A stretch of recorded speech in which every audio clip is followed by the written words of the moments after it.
raha iresaka ny fanabeazana kosa indray tsika dia manamafy ny antsoavo amin'ny fanafanganana ny fandraisana azy ireo ho mpiasa-panjakana ireo mpampianatra frama mivondrona ao anatin'ny anefahany isy moa ny delegasion'ny fikambanana avy amin'ireo fari-piadidia mpampianarana manerana nosy no niona tamin'ny solombavim-bahoaka ao anatin'ny voamira misahana ny fanabeazana.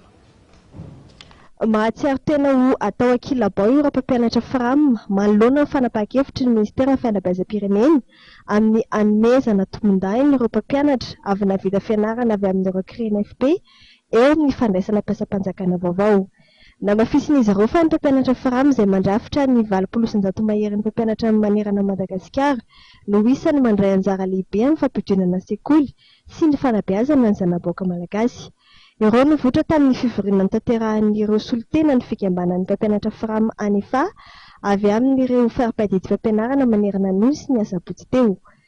Zao tena efa ela ny isana hatramin'ny taona roa izao ny teniko dia efa nanomboka nanao an'io fampianarana io hatramin'ny andron'ny président Rasiraka izay nifandiby mandrakizao efa manana ny fahaiza-manao nahy agnay izany ny arsa ny mangidy sy ny mafy tagnatin'izay fotoana izay.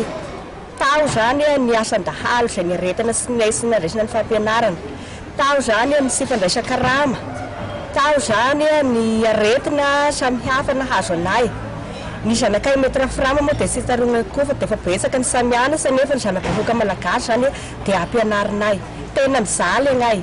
Sy nisy zany ny fijaliana zany agnay metra frama ry mandray ny asa. Sy avy zany ny 4e Repoblika izay nampanatenainy anay hoe rehefa tonga ny 4e Repoblika dia agnareo metra frama ry rekrutena nefa zany tena mampalahelo sy avy ny 4e Repoblika zany dia sy agnay koa zany ireo mpanatenainy hoe ho rekrutena fa ny mpianatra izay mivoaka mianatra heri-taona izay atenaina fa sy hitovy aminay izay nandray asa tagnatin'ny 10 taona sy 10 taona mahery zany ny fahaiza-manao izay heri-taona mivoaka tagny amin'ny école normale.